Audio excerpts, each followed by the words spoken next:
listening to or watching on the waterfront with Coach. I almost forgot our show.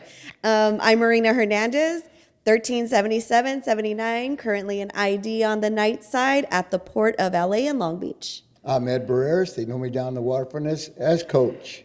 And I'm Buddy. I'm in the casual process right now, but I'm a civil engineer in the meantime. Sounds good. So I'm just going to say something really quick, and then I got to go pick up the kids. But I really enjoyed. Let me just talk about the interview because we interviewed Andy Harris and Robbie O'Connell. They are two of the founding fathers of the San Pedro Skate Park Channel Street on Channel Street. On Channel Street. So if you're from Pedro, if you're in the skate community, you definitely know about it. And we interviewed the founding fathers. I think that's that's a good get. Right. I think there's two other guys that he mentioned their names also. Definitely. Yeah, there are more guys, but yes, there are more guys. Right. So, but it just made me feel like when you're working swing shift and you're underneath the hook, and say you're below deck, so you're guiding traffic, but then you have nothing but time to talk to someone, and you just find out about them, and you just show up to work. You don't know who you're going to work with, and then you're like, oh, you're doing this really awesome thing, or you're the founding father of that. It's just so cool. That's great. Yeah. I love it. I love longshoring industry that way. I love longshoremen that way. It's like people are into so many different things. There's people I met, this one dad, his son was a firefighter and in this really big explosion, and he was telling me about that one time. Like, it's just a cool vibe when you're working swing and able to talk to your coworkers. Seems like all longshoremen, they have something else going on the side, and you get to talking to them, and wow, you do that? Or you're a doctor, a podiatrist, or a nurse. There's all kinds of people down there. It's amazing, Andy, I was talking to Andy. He's a gear man at the cruise terminal with Ernie, and he saw the podcast with Ernie.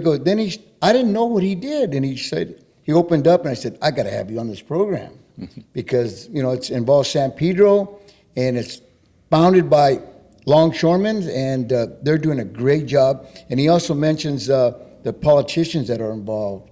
Janice Hahn, Tim McCosker.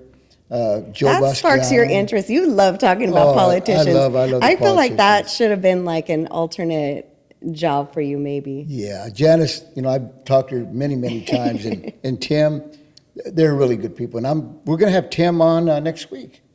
Yes, we are going to have Tim on very soon. So that'll be really cool. Yeah. That'll be a good one. Okay, guys, I got to go. You got it? We got it. All right, love you guys. Thank you. Love you. Love you.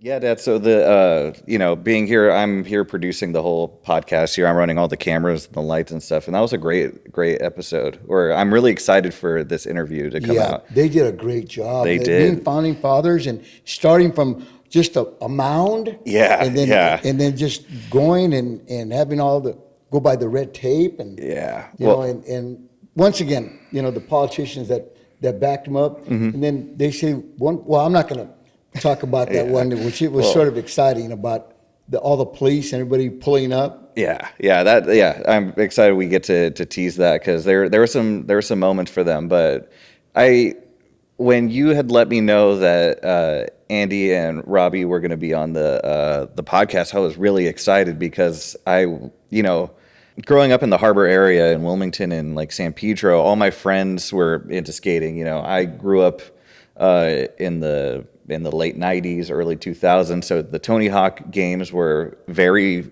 foundational to my love of music, my love of art, and skateboarding was just like something that everyone did. So I remember you taking me to that park to skate and hang out with my friends. So I was very stoked to see these guys and to finally meet the legends who come up, who I didn't even know.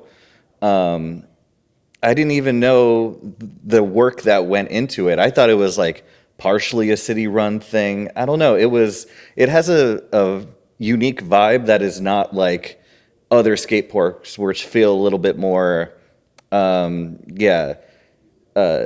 city-owned, city controlled. This felt more family. If family, Right. real, do it yourself, everyone's looking out for each other, taking care of it. So Right. that was such a great interview. I'm excited for our listeners to get to hear it. Yeah, Tony Hawk was a little bit instrumental, not directly to that park, but he put his name out.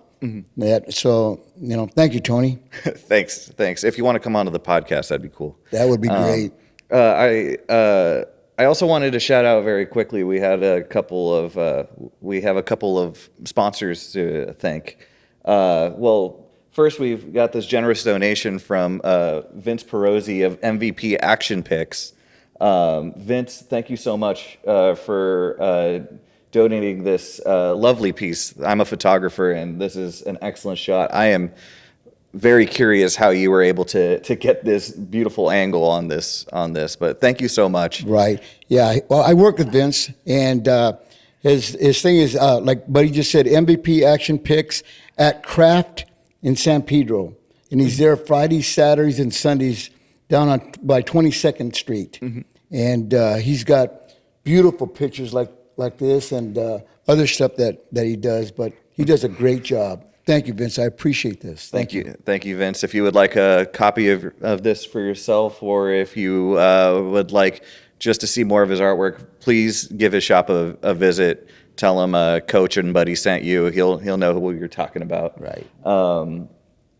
Where is this, Dad? Is it? It's APL. That's APL. That's APL. Phoenix. That's Phoenix. See, there's Signal Hill, not Signal Hill, but PV up on the back. Oh, there. okay. Yeah. Beautiful. That's APL.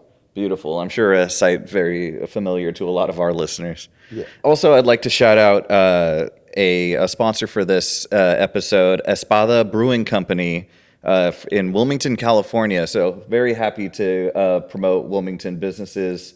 Actually, one of my senior projects for when I was graduating Cal State Long Beach was developing a brewing company in a disadvantaged community. So I'm very happy to see it come into town because, the culture of brewing companies or breweries it's family friendly. It's not a place it's not like a bar. Right. It's called what? El Puerto? El Puerto Ale. So I'm not, hopefully they'll be able to see it. Yeah, it's got a crane there and everything. Yeah. Awesome. So excellent. Thank you so much, Espada Brewing Company, for sponsoring and providing me with some El Puerto Ale. It's delicious. I will not drink it on camera, but just take my word for it. It is awesome. Actually, go ahead and get some yourself. Don't just take my word for it. Go support the community business. So happy to have get some love back from the community on this. For sure. But yeah, on the last episode, I mentioned that one of my very, very good friends, Frank Baca, Red, he got in when I get in 1982. That Monday, he was going in for surgery of sciatic nerve, and I just spoke with him just an hour before we went on air here, and he said he's doing real well. Awesome. Yeah. Glad to hear that. Yeah, glad. So hopefully he'll be back to work soon. Oh yeah, maybe we can have him on the show. Yeah, that would be nice. Yeah. That'd be nice. That'd be nice. I'm glad to hear that. To hear that. Right. I think with that, I think we've done our housekeeping. Keeping the lights on.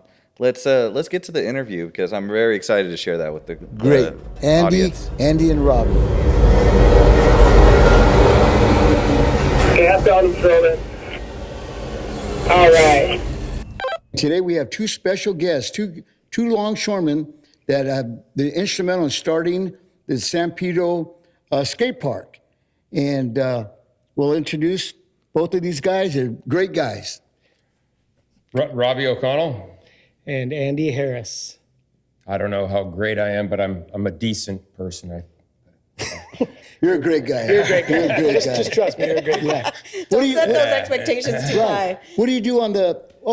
When did you get in longshoring? And maybe you can get. Like the actual dates, and I've been in. I think I got 26 years. I don't. I think on the BUTR in 06 or 05 or somewhere around there. It's a big blur now. Yeah. How old were you when you started? Well, let's keep that on the down low. Oh, okay. When I started in my 20s. All in right. my 20s. Yeah. Fair enough. Yeah. Like the towards the end of the 20s. Yeah. What board are you on now? I'm on the B crane board. Okay. I'm on the B So you're crane. driving hammerheads and transits and everything. Yep. Trying to get out of the comfort zone and, stick to the cranes, or I guess a trans is, or I don't know, But I'm trying to stay on the ship. Right. But I'm not above taking a trans. I definitely will jump in there, Do you like operating cranes? Yeah, I like it. Yeah, it's an acquired taste, I guess. At first, it's kind of stressful.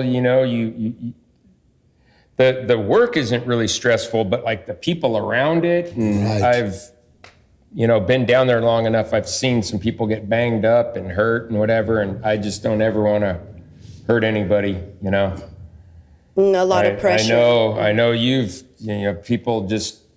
The other day, I heard some manager drove into a bomb cart. Manager's driving, and there's a UTR, and just so.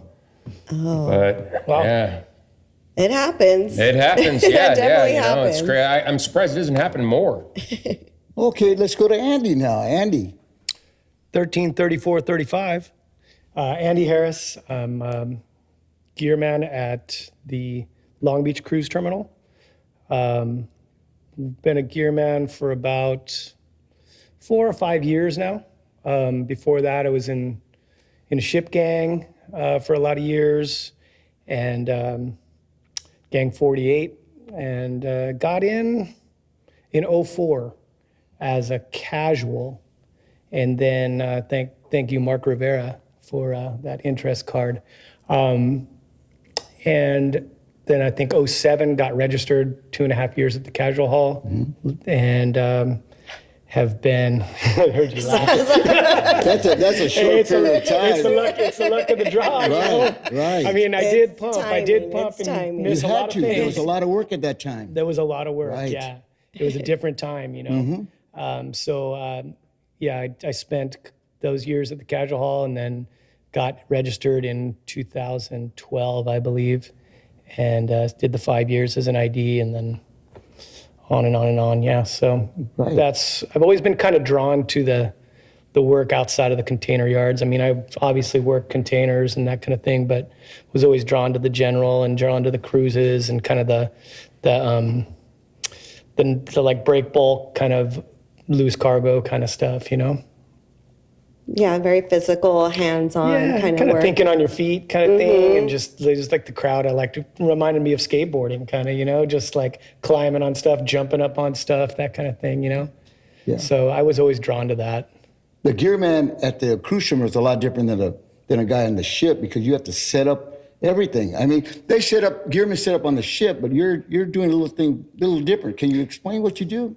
Yeah, it's different at the two different cruise terminals. We used to have some lines. I work for Metro, and we used to have some different lines over in Pedro too. So, but now we're just solely at Long Beach. Metro's in Long Beach, and I think Ports America has all the lines over at 92, 93 in San Pedro. So, in the morning I set up everything. There's these loading platforms that we have to. I have to get on a telehandler lift, one of those boom out lifts, to hang those against the hatch openings and lash those down. I have to fuel. The good thing about my gear job is that the fueling is kind of minimal compared to a lot of places. Like when you're at a container terminal, you're fueling a lot of equipment. You got a lot UTRs, top handlers, transtainers, all the clerk trucks, all the operations trucks. Here I'm dealing with a handful of heavy lifts and a handful of propane fueled small forklifts. So the fuel side is the way I like it, but it's a lot of setup and a lot of just and breakdown at the end of the day, taking those platforms off, just making sure everything's ready for everybody and safe and operating. make sure the trains are running properly. Yeah, and- the trains. We've got some trains for people that haven't been there before. We've got these trains kind of like you'd see at the airport, the luggage trains that you have there, that we have there, and just have to have them running and make sure that all the doors and latches and everything are not falling apart. Right. Yeah, you kind of make it seem easy, but like Ernie was saying, there's 5,000 passengers coming on and off. Yeah. When a short period of time, you're really Yeah, like, no, for sure. And maybe because you've been doing it for a while, it seems like, oh, this is like, all I'm doing is taking off hatches, but you're like working. Yeah, heck I yeah. mean, I have like certain periods of time where I really have to go. I'm there. Oh, I'm the okay. first person there. I'm the last person to leave. Gotcha. But it mellows out in the middle. You know what I mean? Because once the operation's running, I'm just kind of making sure that things are running smoothly. Whereas in the morning, it's like get everything ready before 7 when these guys are coming in to work. Ernie's checking these guys in at 7, and everything's got to be set up for them to get rolling, or everybody's kind of looking at me. Yeah. So what time do you get there? I get there at 6 usually. Oh, okay. Yeah, I get there at 6, and then usually whatever time the ship finishes, I'll be there another hour after that, just putting everything away and cleaning up. He does an awesome job. Every once in a while, you get things that happen. God forbid, a piece of luggage goes in the water or something like that. Oh, I've seen that. And so you gotta be there, grab the, kind of like an unlocking pole on the ship. You gotta have one of those, a couple different sizes handy to where you can get down there and pull that thing out as quick as possible. Does it happen often? It doesn't happen as often as you'd think. Considering like there's a bunch of luggage in those things, and things are jostling around. But no, I mean, I've seen some bad ones over the years. Believe me, I've seen some nightmares. But thankfully, it doesn't happen very much. Right on. All right. Well, this is our show about our life on the harbor and life on the waterfront. You guys are from the San Pedro Skate Park Association. There you Did I go. say it correctly? Yeah, SPSA. Okay. And so that's just actually that was Portland. I watched a documentary that y'all were in. Yeah. April Jones did an amazing job on that documentary. I have a lot of questions. It was just really good. One thing I learned was that was Portland owned by the Port of LA, the skate park on Channel Street, under the freeway. I'm going to start with you, Robbie, because you said that you were skating there before it was anything. I grew up in San Pedro from like probably age 4 or 5, and it's hard to it's not that hard to explain, but the brotherhood of skateboarding through like the 80s into the 90s, it was a lot smaller than it is now. That we've entered in the social media era and whatever, and it was pretty tight. It wasn't as like popular as it is now, but For sure. yeah, that was like a skate spot. At first, it was a BMX track. There was like a thing called Harbor BMX down there, and that was another thing. I would go down there, and I would have my bike, and nope, where's your mom and dad? And I don't know where my mom and dad are, And so I would be like on the outside, and I used to jump the fence. I was 12 years old,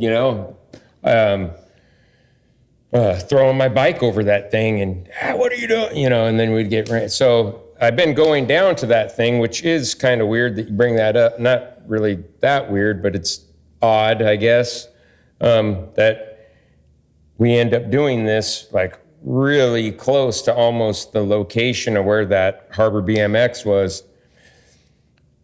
And it has, I don't know, I think for a while it was kind of used as a park and ride. I guess that's what it was intended for or something. Mm-hmm.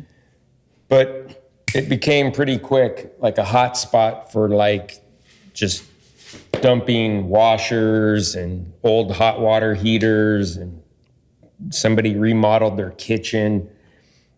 So it's always been kind of like neglected. And then I don't know. Did I answer the question? Or? Yeah, so that space just drew you there because it was a BMX. So you were like, No, so me and Andy and these other friends, we like this is like the oversimplified Perfect. scenario of it. Like we're skating, we're grown kids, and you know, we're driving super far to go skateboarding. At this time, the lawsuits were still kind of hot. You know, there's all kinds of weird little things that add to this story. Like we would go to these skate parks that absolutely were garbage, and we'd be like, "What?" And they would go like, "Hey, where's your helmet, your pads, and Sign this waiver. you know?" And it's not like we're some like outstanding athlete, but we've been in the game for a while. Yeah. And so I don't need a pad or a park nanny. Somebody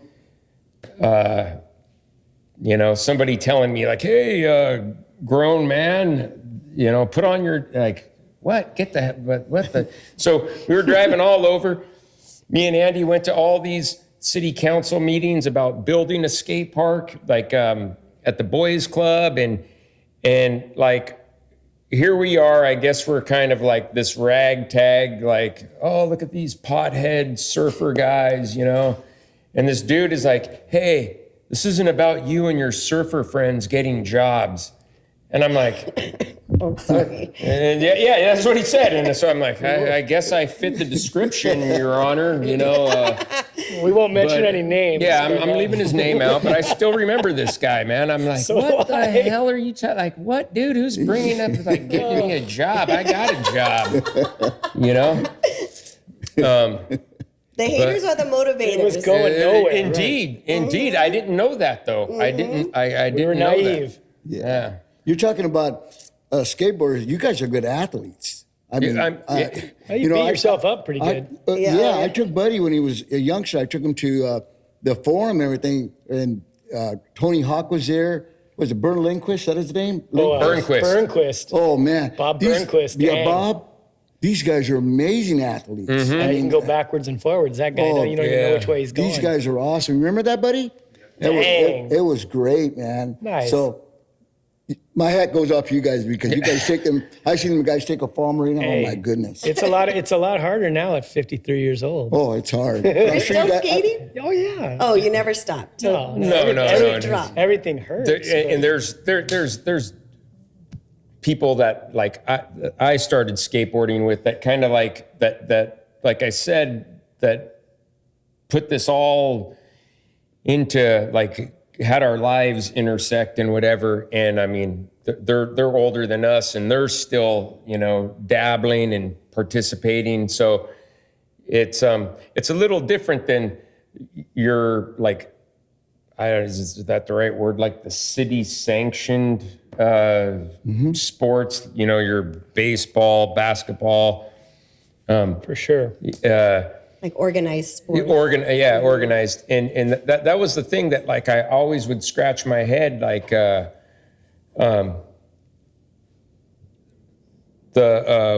when we're sitting there and they're talking about these like building a skate park, then they're like in the same breath they're talking about the exclusion of like what, well then why are you even building this thing if you're gonna like say, hey, you gotta have this, and I mean, come on. Kind of takes the whole do renegade you aspect out of it. Do you not want these people skating in your bank or business plaza? Because it's going to still stay there if you keep all this added bullshit to it, For sure.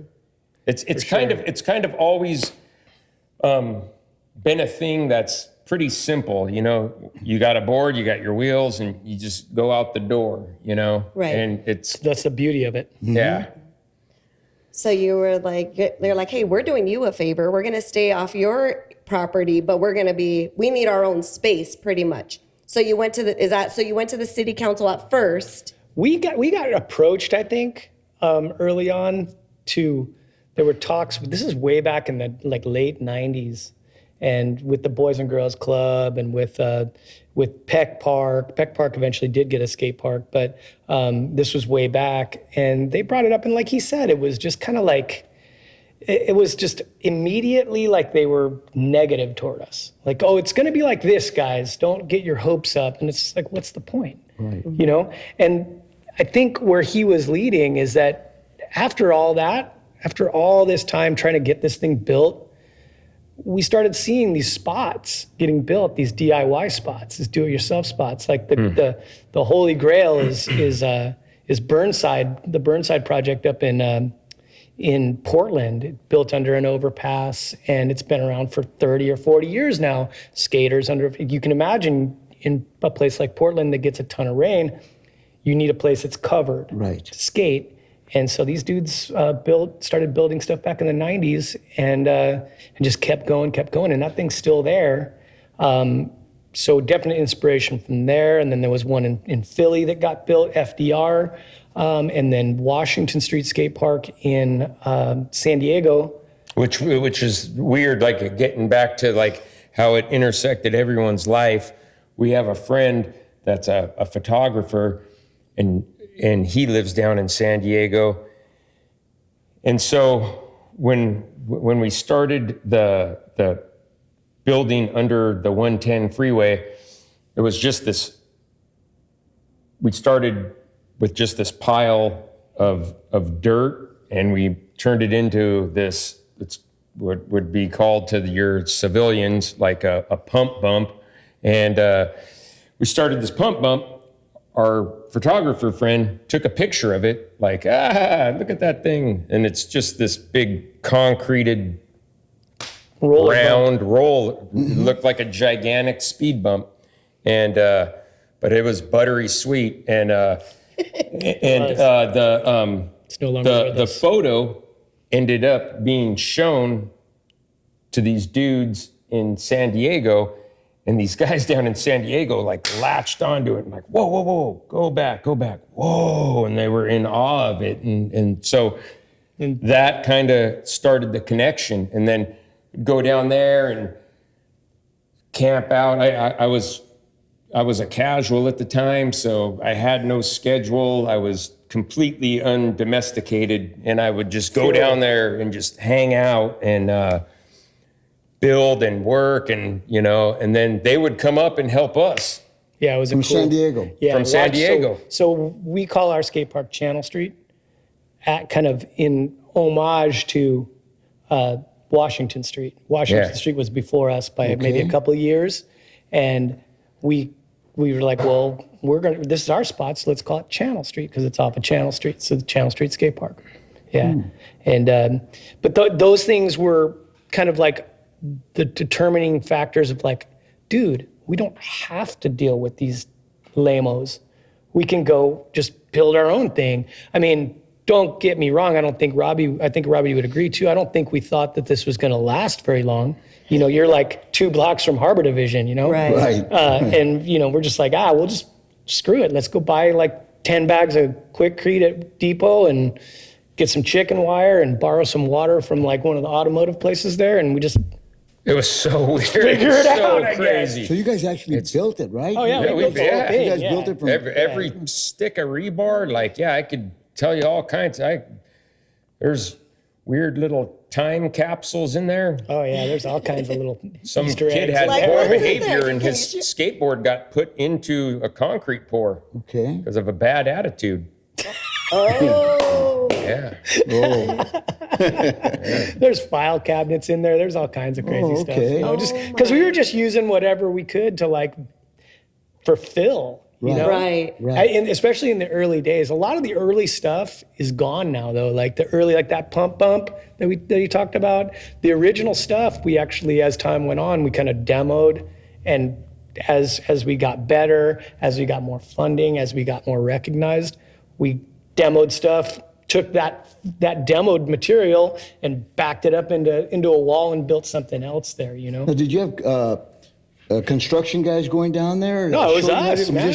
And You that was before YouTube. So how Oh, yeah. how did you know to do that? I had a job. I worked in all kinds of construction capacity Okay. and whatever. But And there was a lot of nobody other was people nobody involved. was like a super like pro at this, but we did have a friend of mine that just really rallied behind it, and he was or ours, Scott Smith. Huge tip of the hat to him. The dude, he just. I used to skateboard with him when we were like younger kids, and or he was a young man and I was a kid, or you know, we're all men now, but that's another story. Anyways, he totally was into the idea of, and I mean, he had his concrete pump, and I mean, he's like, dude, we're gonna get down and dirty here, and It was awesome. God bless him. Wow. Yeah, It really opened it up. Yeah, he was instrumental Because in we building went your from- park. Yep. We went from, you know, bag mixing, just stealing water, like just coming up with whatever we could come up with. And then when Scott got involved, because Scott was a pumper in town, so he's pumping jobs, right?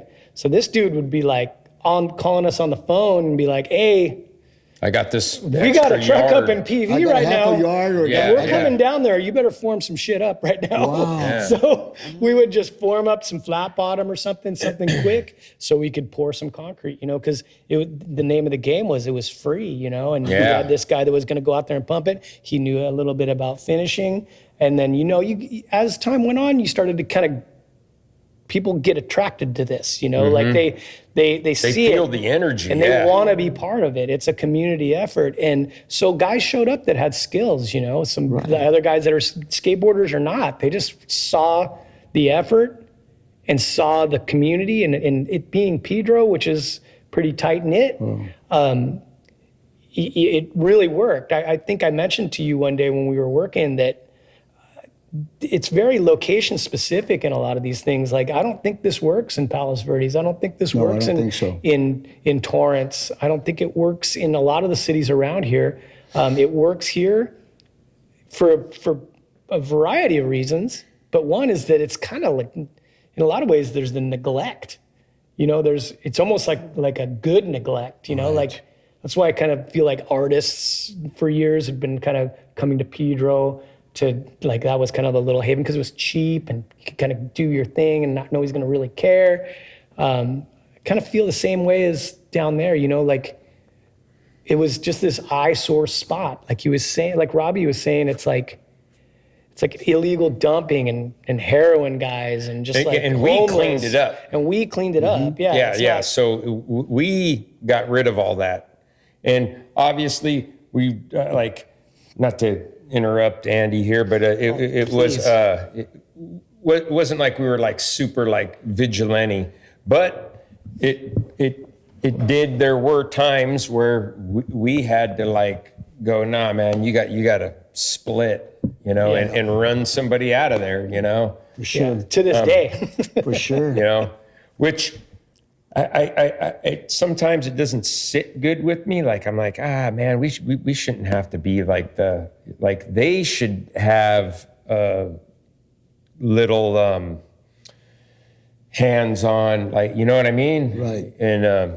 but Like the city and getting rid of like people that are yeah, Not yeah, well- like yeah, that are not there to We skate could and- walk out the front door here, and you'll know exactly what we're talking about. Like right here on what was that? Avalon.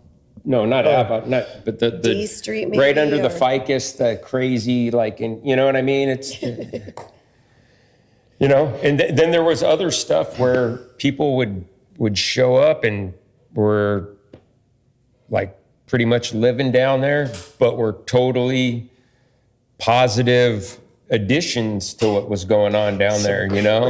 Crazy experiences. Yeah, man. it needs to be written down. Can you Somebody's got to share one? write it down. and- Let's Well, like audio. just like tweakers living down there, but also giving this tweaker lady a bunch of tile, and she just did a mosaic. Like in the middle of the night, she's up. You know, she's up. Is that how one of the mosaics? No, I mean that's just one of them, but it's just one example of like, and you know, even these are people still. You know, Right. regardless of what state they're in, there's people down there that, that were living down there that could see the beauty in it too. Right. It was kind of nice to see that, like he's saying, like you had to boot people out all the time, and we still do.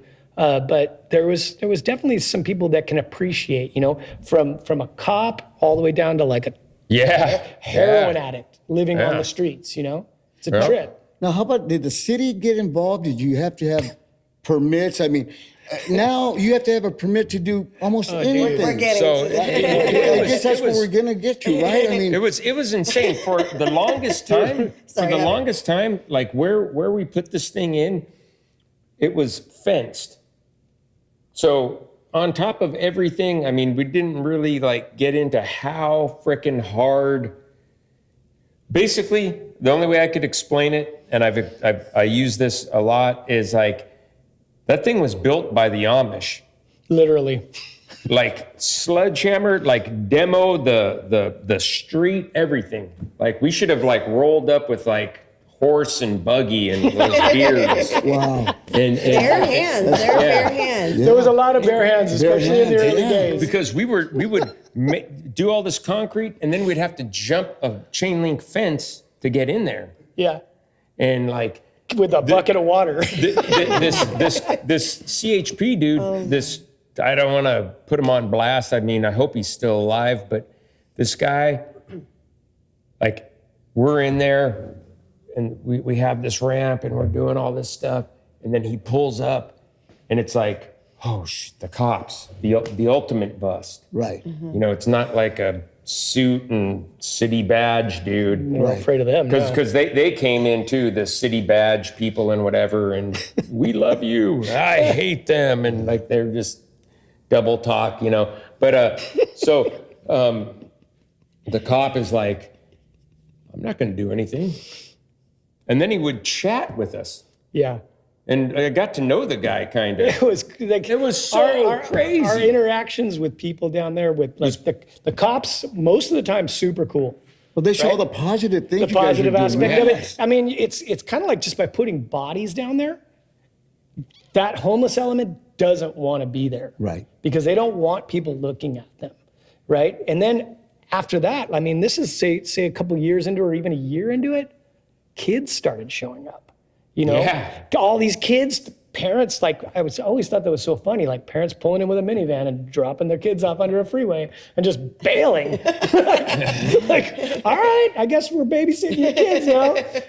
But I mean, we put them right to work. Right. Like, it was crazy. Like, some of the things that some of these kids that literally grew up down there, they didn't have any kind of life skills at all. And we taught them how to use a shovel properly. And we taught them how to take out trash. And we taught them how to mix a bag of concrete in a wheelbarrow. And serious, like, little life lessons that some of these kids have really benefited out of this. Some of them blew it. But there's a handful of guys that came out of that. They're solid human beings now. So it's a cool thing to look back on. All the interactions we had with people, with parents, with city officials, with cops, the business owners. I mean, the business owners of that whole Big Nick's and what's it called, Las Brisas, Yes. and the liquor store and the donut shop over there, they've totally benefited from that Sure they place. did. Because over the decades, that's become a spot for the young guys to go over and get their donuts and We hyped up. I mean, there was a place right up Channel Street called San Pedro Building Supply. yeah. Oh, we were in that thing constantly. Yeah, These guys they were drive like, forklifts of cinder blocks over for us. yeah, they were like, oh heck yeah, It was so cool. I'm so bummed that place closed down. It was, because yeah. like, it was the classic mom and pop connection. You got this DIY park and you got this little operation across the street where we were getting our supplies from. I'd much rather buy them from them than probably from Home Depot. Home Depot. Right, for sure. Now, city officials, you talked about city officials. Can you name a city official that really was a backbone or helped you guys? The first thing that went down was when we decided, once, like Robbie said, when Scott Smith got involved and we went beyond the bag mix and we actually like, screw it, we're ordering a truck, a full load of concrete. Right. So we formed up some stuff, brought the freaking truck back in there, and that kind of like brought a little bit of visibility. Right. And so that day, street services, the harbor department, and the cops all showed up and said, cut this off. This is about 2004, Okay. right? And we had already made kind of a connection with Janice Hahn's office, and her chief of, her like main assistant Okay. was Caroline Brady, who is like a patron saint of the skate park, in my opinion. She's now the executive director of the Cabrillo Beach Aquarium. Thank you, Caroline. Thank you. Caroline is Janice, thank awesome. you. And Janice, so I got on the phone that day because all these people were down there going, this is done. This is over. And I called Janice's office, and Caroline came down and said, and negotiated that thing. They put up a fence between where the railroad is and the skate park. And that was one of their issues, is that there's, a skate park right next to a live railroad track. So they put this fence up that's still there to this day. And it basically kind of just, they left us alone. They left us alone for several years. And through that, Han's office, especially Caroline, had suggested that we incorporate as a nonprofit. And so Before we get to that, we sorry. did that event after this part. Sorry, because I'm really interested on how was that day when they showed up? Were both of you guys there? Oh, yeah. And was it like We had wet concrete on the ground. wet concrete on the ground? They roll up and you guys are like, Fuck. and then what was like, was it like the heads, like the leaders approached each other and tried to negotiate a bit? What was that day They like? probably said, who's the leader there? Who? Yeah, you, who's in Rob, or- charge here? Hey, Who's in charge here? it was so crazy. Like I said, there were the CHP. There was two of them that would patrol that thing, and one dude was like a little younger, and then the older guy was. I'm guessing he was like a Texan or something. He's like this kind of had like a little Southern drawl to him, and both of them were totally on board with us, which caught me off guard. I'm like, oh, the cops like, wow, this is the first time in my life. Kind of rekindled my faith in mankind. It really did. It was a trip, I'm more of the glass is half full guy now. And it's all because of that, And Officer Ross. oof, he said it. But yeah. Yeah, he's Ross. retired now, guaranteed. He was a backbone, helped you guys? Yeah, he just was.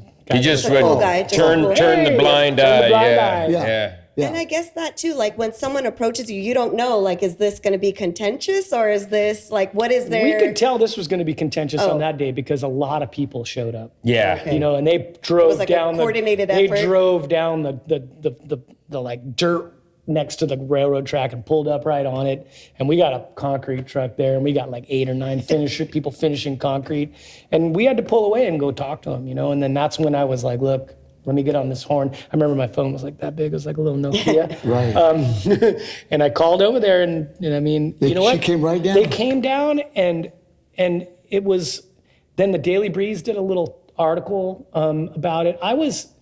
At this time I wasn't longshoring. He was casualing, and I was an LAUSD substitute teacher.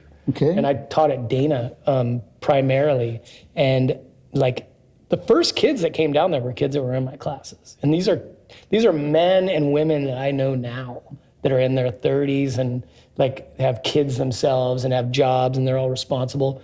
But yeah, that when she came down, and it kind of set us on this path of like, whoa, dude, we might have just kind of got a little bit of a green light to keep doing what we're doing. Right.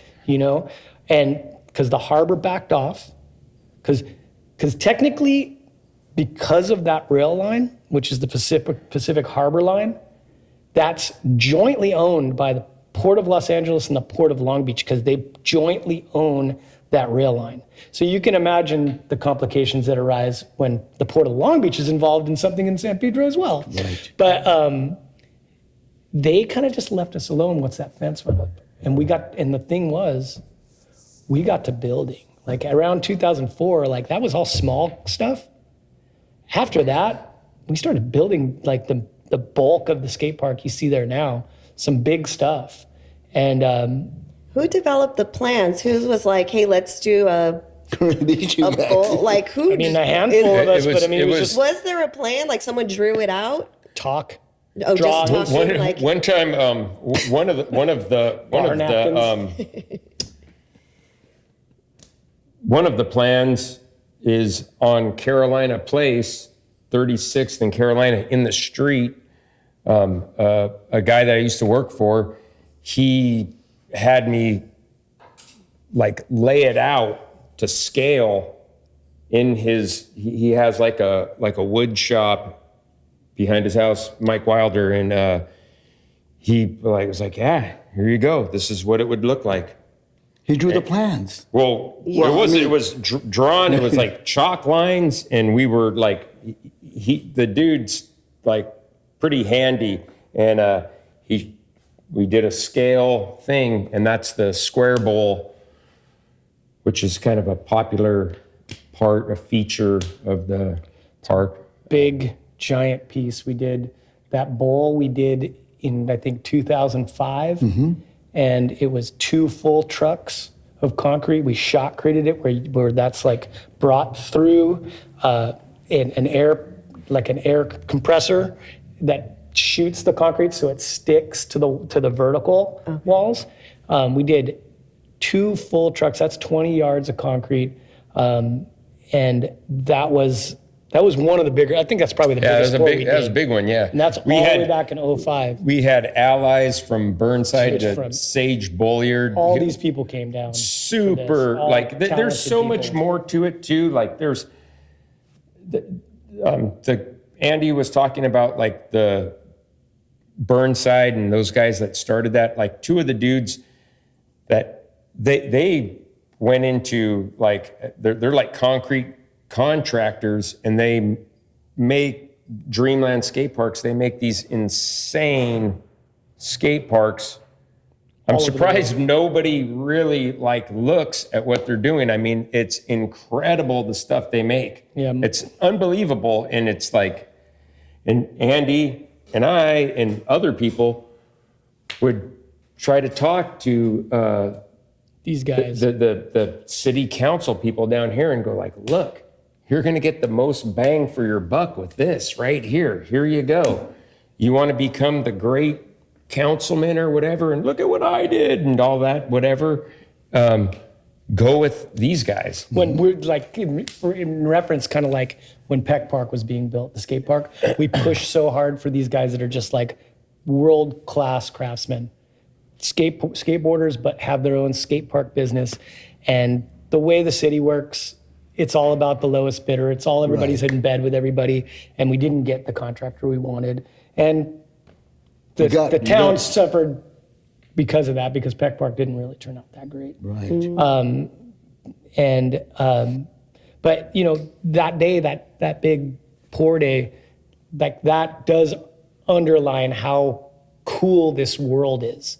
That skateboarding and also this kind of DIY construction like melded together, where you got these guys coming from Portland, you got these guys coming from San Diego, you got these guys coming from all these different walks, like all these different skate park companies, and all coming together to work on this. And free. And for free. Free. Just know, for the love of it. Yeah, absolutely, 100%. Yeah. And that's what's always like, I think, blown people away about Yeah. it. And that's what a lot of these kids have kind of learned. Like a lot of them that started out down there, like they used to call it, oh, that's your skate park, Andy, that's your skate park, Robbie. No. This is our thing. This is the community's thing. There's no ownership here. The only ownership that's here is you cleaning up that trash, you calling out people that are littering, you know, making sure you're doing what's right, because this is your home as well. So it does do something that maybe wouldn't happen in a classroom or in a job or whatever, you know, where you do learn to be like, to work together. You know? Right. Yeah, and I think it takes like that kind of, selfless investment, and then the young person kind of like latches onto it, you know, because for sure we didn't just oh, here you go. Yeah, it's great. Yeah, throw Slurpees and Cheetos everywhere and then bail. Like They'd get called out. Yeah, you would Called Yeah, out. there's a story about that in the documentary, Dad, where like almost Yamo, am I saying Yamo? Oh, he should be here. He's an ID. Oh, is he? He's an ID? Oh, cool. Dayside I might see ID. him. Is he night or days? Dayside ID. Oh, okay. I won't see him. But maybe I feel like, maybe you've seen him. Anyhow, so he's like one of the founders, I Yep. would say, too, Yeah, correct? 100%. Okay. So he was saying, and then these kids were saying at the same time that they would just throw their trash there. And he's like, hey, bro, you got to clean up that trash. And they're like, no, we're not going to do it. So he got a trash can and threw it in where they're skating. Like, if you want to skate, clean up all of that now. Like, this, like, we're working here. This is not a, Right. You got to put in work down here. And the kids were like, oh shoot, like, okay. So then it seemed like it was a big thing. There's a sign, a painted, say, pick up your trash. Like, Totally. Like, this is a respected area here. Totally. And it's just about, I mean, for one thing, we're totally illegal. So, Yeah. so I mean, any little thing that they can come after us, they they will. will, So we want to come off as being like a pinnacle of the community and not doing it to like get fame or anything. It's just doing it because we love to skateboard. We love to be hanging out with our friends. And, we also like skateboarding's kind of that brotherhood where like you like to see the youngsters coming in, the little grommets coming in and like learning how to skate and stuff, and it's fun to watch that. It's like to see them come up and see them like achieve things, So it's just a different vibe than kind of a organized sport. Well, you have Janice Hahn, who's a big politician down there. She's awesome. But what about Tim Makowsker? Tim, he basically kind of inherited us, Right. Because really it went from Janice, and then Joe had 2 terms, and then we went into Tim. But with Joe, there was a couple of his aides were pretty instrumental in helping us through a really dark time in the skate park where I don't know if you remember, there was an addition to the 110 coming off the 47, off the Vincent Thomas. They added a lane, and this was in 2014, and they closed the skate park due to overhead construction. Mm-hmm. And we were told, this was during Buscaino's term, we were told, all right, we're gonna have to close the park down. It's only gonna be for a year during the construction. And so you don't really have a choice. We're not a legal entity. We do have a nonprofit, but it's nothing we could really do. It's not really our land, right? So we had to allow that to go down. And when it went down, it ended up being 7 years. It just dragged on because that kind of opened a can of worms where it went from, oh, it'll be no problem. You close it back up. But then the port, the lawyers, because we were just kind of running under the radar, and they're like, wait, what the fuck is this? And they're like, wait a minute, no, we can't. So then it becomes this thing of like Buscaino's office promising to help us. And truthfully, they did help us a lot. Right. There's one particular, Axel Palacios, who's now a big-time aide for Tim, but he was also an aide for Joe during Joe's term. I don't know if we would get through this without him. Right. Made like a lot, because we had to do a lot of things. We had to jump through a ton of hoops. Like, we're talking go downtown. We had to basically, what it ended up being is, okay, if you guys want to reopen this, first of all, we have to transfer the land. It's got to leave the port and it's got to come to the city, okay? Because the port was like, nope, we ain't doing this. So, but the port was open to transferring that land. That took a long time. But then once you're in the process of this, it's like, oh yeah, you're gonna have to go downtown, LA, not Pedro, and you have to go to planning. You're gonna have to go to building and safety. You're gonna have to go to sanitation. You're gonna have to jump through these hoops and get all these things checked off. Basically reverse engineering this. We never had plans, like besides like what he was talking about and stuff we drew up, Right. but we literally had to have plans.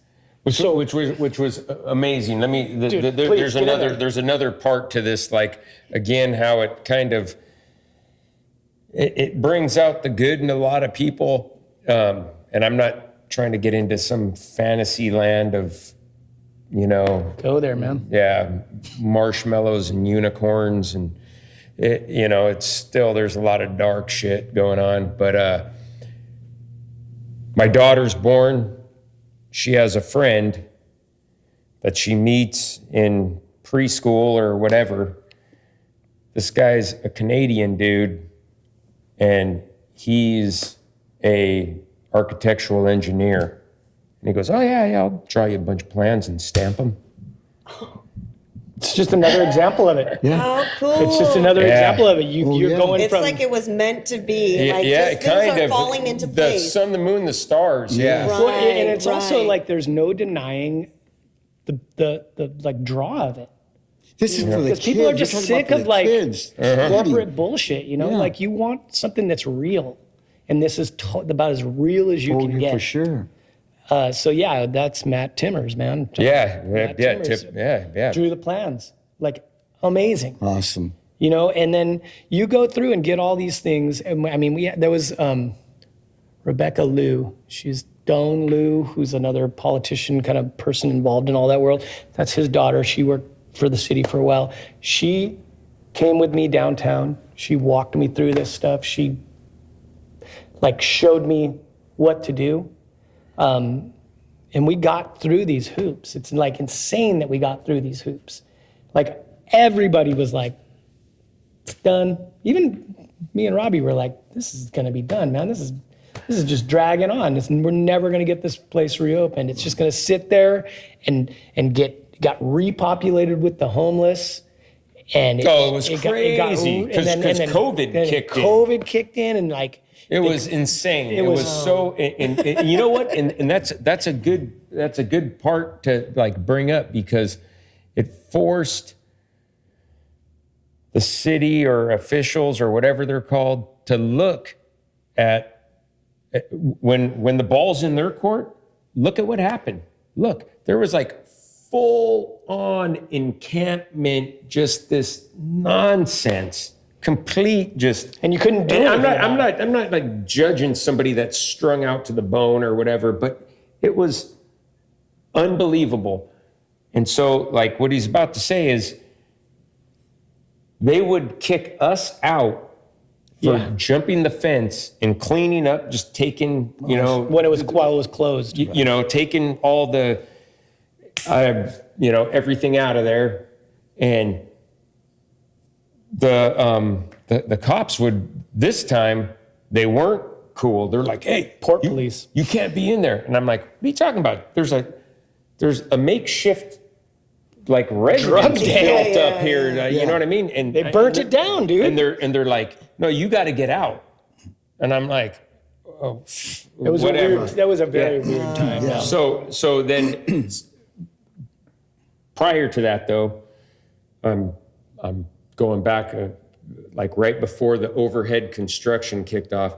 So they're putting on this lane expansion thing. It gets off right next to, oh God, I almost knocked. So the off ramp right next to Harbor Division Police Department.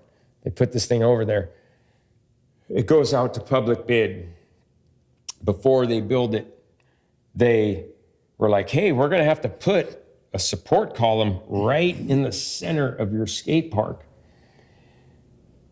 They have this meeting with this dude, and he's from Ventura. Do you remember the name of that? So the contractor that was going to build the contractor that got approved for doing this work. He goes, yeah, have these guys come down. We go and we meet them in this little bungalow trailer thing on Beacon Street. On Beacon Street, right behind where the windsurf place used to be. And he would go in there, and I'm pretty sure the guy's name was Brett. And he's like, yeah, hey, what's up? Oh, man, yeah. He's like, my foreman on my job said none of his men are going to touch your stuff. We refuse to tear this down. So they moved the column. They moved the column. Freeway column. Wow. That's and moved it crazy. Yep. between the railroad, out of the bowl, onto the railroad. Remember those surveyors were there and they were bitching at us? Yeah. You gave us a whole bunch of more fucking work because they had to move this thing out of there. That's amazing. Crazy. So there were people that were in support, like in key positions, just like Insane. actual people, not Isn't that a trip? Like- yeah. if you took that person as a person and not as their job, like Yep. as their job, they'd have to say, no, you can't do it. But as a person, they're like, hey, I support what you guys are doing. Yeah. Yeah. That was just a really dark time because we were just going through the motions of how to get all this stuff done. I mean, and the younger guys were getting pissed. I mean, they were bummed about it, like they had this whole kind of world developed, these youngsters coming up and learning to skate. A lot of them were getting sponsored. Some of them turned pro, and then it just falls apart, right? I mean, even during I don't know what year it was, but it was in the middle of all that. Joe Buscaino had a commencement address at San Pedro High, and he brought it up. I don't know why he did, because they booed him at the commencement because he brought up Channel Street Skate Park that they were trying to get it reopened, but it had been dragging so long that it just came off wrong, and the crowd booed him. You can hear it. Yeah. Oh, Yeah. man. So, I mean, and that's not to take away from that. I mean, they were in charge when we got this place back. So much thanks to them, Right. Well, it probably took the boost for him to be like, oh, shoot, this is something There was a lot of that pressure people on care him. about. That's Yeah. put pressure There was a on him. Pressure on huge, him. there was a huge Yes. social media pressure on him was as good. well, because these guys were like, no, this is BS, like Robbie said, you've got homeless encampments now instead of a community skate park. I mean, literally, we're getting tickets for jumping the fence to clean up the place. We even went so far at one point, I said, you know what, why don't we do something that gives us even more visibility? We went up the hill, like the hill where you get onto the 47 off of Gaffey with that big kind of green hill that's right there. Right. Black Hill. Well, yeah, it's the back of Black Hill, yeah. We climbed that thing when it was all covered in homeless encampments. This is probably 2017 or something. We climbed up there and cleaned it. As a community thing, let's go up there and let's document this and go clean this hill up. It was because it was nasty, and it was in our neighborhood. Right. So, Such proactive efforts. Did you spearhead that?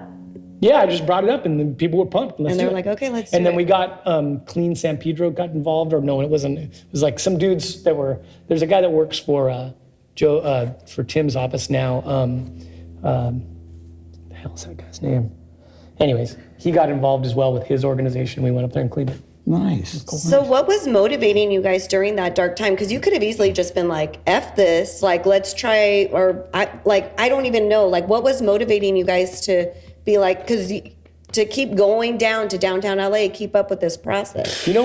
For me, Axel was the only one in that office, at Joe's office, that was like, we'll get this done. We're going to get this done. And, and maybe a little bit of just seeing what had developed down there, not only my experiences, but especially the younger group, to see and then they built Peck Park as a result of that while we were closed, and it didn't quite turn out what we hoped. And we all kind of felt like, oh, they want to build this other park so they can just say to Channel Street. But I think it was kind of a little bit of a grudge. Fuck, man, this is bullshit. We should be able to get this thing back. This thing was so awesome for so many years. Why couldn't we just get this back? And, it worked out. So far, at least. So in the film, it shows that you had a celebration and then Buscaino came. Yep. And because you had the blueprints to redo it, but then there was still a lull after that. That sometimes happens, I think, with politicians. They get over eager to really have a win. And maybe they jumped a little too quick on this, okay, we got the plans, we got the construction documents. The next day we had the construction documents. I'm like, hey, we need to get in there, and there's locks on these gates. So we went and just cut the locks, and that led to being, cops coming down there and shutting it down again. And it's like, well, what the hell are we supposed to do? We got construction documents and we can't do construction? So it dragged on for another several months, and then they finally got through that impasse and got it to where they basically gave us the keys, and we got put in a department, the Department of General Services, which we still sit in for the city of Los Angeles. It's not Rec and Parks. It's General Services, and we have a lease, 20-year lease with the city of LA. No money involved, but we do have to pay our own liability insurance. We do have to provide, right now we're not providing them because of construction that's going down there adjacent to the skate park, but we do have to provide bathrooms. We do have to provide a trash removal. So these are things that come out of our organization's pocket. And the liability insurance is the biggest deal because it comes up for renewal every year, and it's a pain in the ass to get it renewed because nobody wants to take this under their wing. You know, I've actually heard that the insurance company that we have this time around also insured Evel Knievel. So that shows you the level of what people want to be involved in here. Yeah, But sure. So we do have to pay those things, and we do have to keep that up as part of our lease. Where does the funds come from? Fundraising, location shootings. They do a lot of like film, like commercials, that kind of operations down there. We've done a lot over the years down there with that. That we get, you know, a donation from whatever. Like recently, we did one with I think it was like Meta, you know, like the Facebook company. They did a commercial down there, and we got a good chunk of money for them utilizing the place for the day. You know, they donated to our nonprofit, basically. You know, they still have to go through all the normal paperwork of dealing with the city and Film LA and everything that comes associated with doing work in the city, film work. But they also give us a donation, you know. So fundraising, doing like, we usually do 2 events every year, like kind of a contest, concert, barbecue kind of thing, big raffle, that kind of thing. We've done things over the years with the Toberman House. We've done stuff with the Boys and Girls Club where we do these community givebacks because we have a lot of connections with the skateboarding industry. So Vans, a couple of the local skate companies, Girl and Chocolate, have donated equipment. And then we get like somebody like Toberman to come down and bring some guys down, kids down, show them how to skate, give them equipment. We've done some stuff around Christmas a couple times, but all those things are usually coupled around like a barbecue and a raffle and things that, you know, people come and throw dough into the hat, you know? So it's a mishmash of stuff, but it's always a challenge because we never know how much that insurance is going to be every year. Right. So where would you say the skate park is now? Do you guys feel like it's smooth sailing from? There's always just questions, you know, like what I was mentioning recently is we've got this construction project that the port and Caltrans are doing right now. So if you're ever driving along North Gaffey and you see on the opposite side of where Target and Home Depot are, on the opposite side of Gaffey, there's a sidewalk with like benches and grass and landscaping. That's continuing. They're building that out to where it's going under the freeway and jogging out and into the parking lot. And there's this walkway that's being built that's going across the parking lot, but that's involving landscaping, lighting, surveillance, plus they're redoing the entire parking lot. The parking lot's in bad shape anyways. Just hasn't been re-asphalted in decades. Years, yeah. So they're going to be doing that right now. I think in the long term, this is a good thing. It's a win for us because it kind of cements us even more, and it's like more into the community. There's a walkway going through. There's lights and that kind of thing. But it did kind of uproot us a little bit. We had 2 40-foot containers down there with all of our stuff. We had to move those. Those are at Yang Ming right now. Right, I saw them. And there's we don't have bathrooms down there right now. We don't have our trash removal. So while it's good that we're not paying for that right now, it sucks because the place gets dirty. Right. And people are going to go where they're going to go. We had one of our associates cleaning out some number 2 out of one of the bowls yesterday. You know, it's just It's the reality of the situation, you know. It's it sucks, you know, because when you do have those facilities down there, you can't just leave a porta potty down there though. You have to have we had like a enclosure around it. Yeah, it's crazy. Because it'll get wrecked Yeah. immediately with people passing through, you know.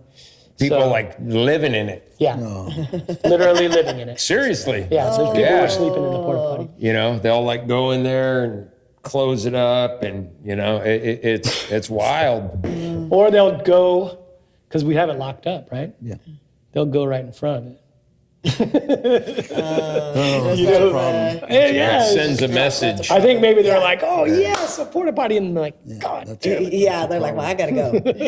Yeah. But yeah, I mean, to answer your question, it feels like we're always kind of tenuous. It's always kind of like we don't know what's next, you know? You know, and there's like after a while, I don't know if I'm not speaking for Andy or anyone Please at do. Yamo or whatever, but like it gets with all the good that you see, you do like end up like getting a dose of reality. You know, we would do all kinds of stuff to like kind of give the place like a little softer edge, plant cactus and plants and whatever, and try to set up the front of the, you know, I guess, you know, the kind of the buzzword now is like some curb appeal. And we had an anchor in an old, like, Jitney wagon, yeah, like for like a bale of cotton or something. you know, like those old wagons that the jitneys used to pull. Yeah. And these dudes come, cut this lock that we had, and somebody saw this derelict like dragging this thing down the street with like a probably like a sport fishing boat size anchor. Bigger Like a than a hunt. sport fishing boat. You know? This thing's massive.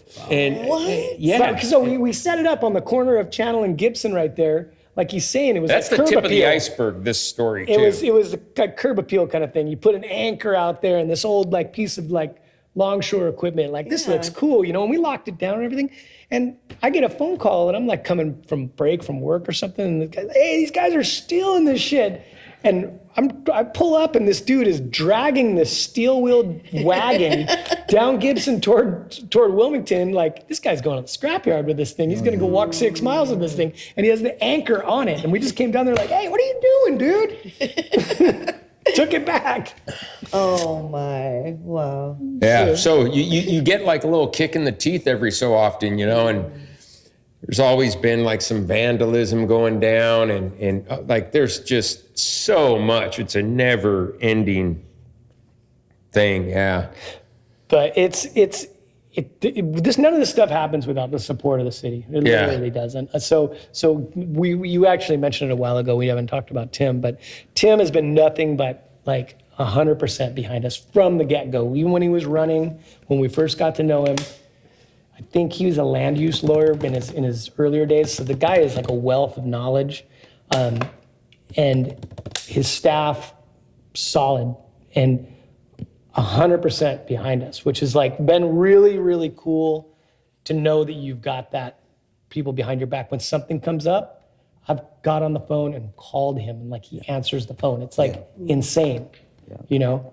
And I mean, even to this point, even to this day, like with Janice being in the county supervisors, like I see her at Trader Joe's and stuff, and like we always chat it up. You know, she always called it her Watts Towers, you know, because it's kind of got this art aspect to it too. You know, mosaics and murals, which, I mean, going forward, we really want to push the public art down there, you know, and maybe this organization here, we'll have to talk. Maybe we can get in touch with some people that would be interested in doing some high level kind of mural work down there, you know, because if you think about it, when you drive by it, when you're going to work, when it's such a, like, it's just a huge canvas.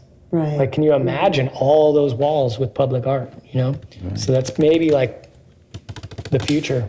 But you guys are doing a great job. Appreciate, you know, all the support And you know, just give the other thing community. too, because this is a waterfront podcast, you know, like there's been so many people in the water, in the maritime industry, whether it's guys working the tugs or guys working longshore, that have had their hand in this. You know, it's so cool. Like me and Robbie, Yamo, our friend Lorenzo's a mechanic that's been involved in that. Who else? Wilder is a clerk. You got all kinds of people over the years that have had their hands in this, that have worked down on that waterfront. And I think it's a testament to kind of the small world. You know, like these guys know us because you know each other from work. Right. And then you see us working down there, they're going to Big Nick's to get some food and going like, what are these dudes doing? Right. You know, so that's it's a good feeling, you know, like having that small of a community and backing you. Whereas most other places, this doesn't happen. Yeah. They're like your buddies where you live, where you work, where you play, just totally intertwined. It's For a while there was mostly work and not a lot of play. I'm kind of enjoying the play side of it now. You know, it really, Enjoying the fruits now. after a while, it's that's like right. Chinese water torture, you know? You're like, oh. You're like, how much more can I take? Yeah. and then you'd be working, like you'd be down there working and like dudes would show up and start skating and you're like literally the same thing with Yamo. Yamo would be like, we'd be down there working and there'd be guys like skating the bowl next door and he'd throw like dirt in there to stop them from skating. So it's nice. It's kind of like, you know, we're at a point now where like, yeah, there might be little improvements here and there, but the thing's kind of built, you know? Yeah. But I would love to see it continue to prosper and become even more part of the community, especially through the arts, you know, especially with the murals, that kind of thing. So we'll see what happens. It'll be cool too when the Olympics happen and we have people converging from all For around sure. the world, like just And people skating know in about it. Yeah, right? Yeah, these I mean, DIY, so how many DIY skate parks do you think there are? there's so many now. Oh, there Well, are? there- Okay. But back in the day, there wasn't. There's probably like, 5 or 6. that were yeah, like probably the- about 5 or 6 well, I could name them. Washington Street, Burnside, Channel Street, FDR. There was a good one up in called Border Town that was in Oakland. RIP. Yeah, and you got Lower Bob's, San Francisco. and there's another one that Murarana and Josh Flower Shop. no, well, there's that thing, but that's like Treasure Island. Treasure Island, yeah, that island off of the bridge there, up in the Bay Area, and then you're forgetting about Marginal Way, Seattle, right across from the docks. excuse me, in Seattle. yeah. There's a road called Marginal Way, and they named the skate park after that road, kind of like in the same spirit as we did Channel, and those guys at San Diego did Washington. Marginal Way, right across from the port of Seattle. So cool. and so because of that, like those are like the big ones. But over the years, like DIY parks have just popped up everywhere. I mean, April's gone and traveled all over Europe and done all these DIYs in Finland and Germany and England and all this stuff. So really cool to like see it blossom because it's this use of landscape that, like, think about what that space under a freeway, what is it for? You know, really, besides parking and illegal dumping. It's a good use of empty space, I think, you know? And it can be better too. And like I've talked with Tim about it, and it's like now, you know, I'd like to see like a half court and Dude. really lock it in to like where Half-court this is for this. Obviously, it's a skate park. Feel free to use it, you know, however. And but the outside of it, you know, it's if you're just like, you know, John Q. Public, it's a little trying to like get in it and like look and like if you have your son, like I want to watch my son skate in here, you know, it's there's the archway, which is kind of easy to get into, But if you're like on the deck, it's a little bit of a climb up there and to get up there. You were climbing on it the other day. Yeah, I was up there. Were you? Yeah, I ran into it. Very proud of you. Yeah. This is the first I've heard of it. I was All up right. there. Yeah. I gave him a little tour. Oh, that's pretty cool. This Like, one what young were you couple- doing This there?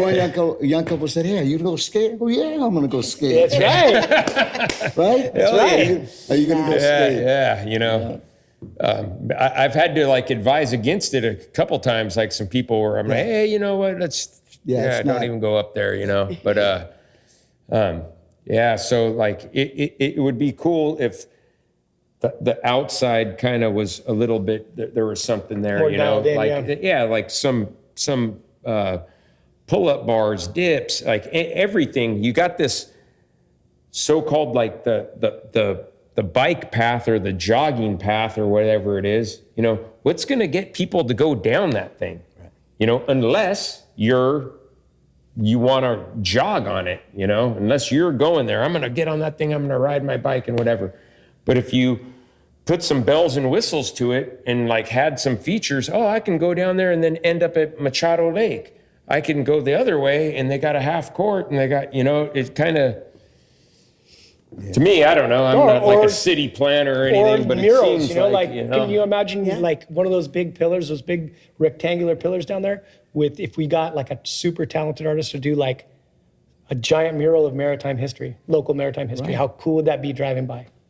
Yeah, like Chicano Insane. Park in Yeah. San Diego. Yeah, you know. like the overpass of the Coronado Bridge in San Diego, Chicano Park. It's all Chicano-based murals on the pillars and everything, and it's absolutely amazing. Well, let's maybe somebody that's listening to the podcast here Let's get it. Let's get it. Let's look make you it happen, guys up and artists. everything. But Yeah, well- you guys did a great job, and I appreciate it. Yeah. And I'm sure all the longshore industry appreciate you guys for your effort. I You guys don't appreciate get the paid hell or out of anything. this longshore industry. The thing's been, For sure. nothing but blessings. And, Absolutely. For sure. You have anything closing, Rena? No, I think that's, I heard it all. I feel honored to be in your presence, you guys. Likewise. Shit, wow. I've never. All right. Thank you guys. Appreciate you. No, Hey, I no problem. appreciate you guys, man. Thank you for listening to On the Waterfront with Coach. And for more content, you can follow us on our Instagram page, On the Waterfront Pod, and you can listen to us on Spotify and Apple Podcast. We'd appreciate if you subscribe and follow. And thank you lastly to our partners at the Arts and Cultural Alliance for letting us use their beautiful building. Thank you, Uncle Harry.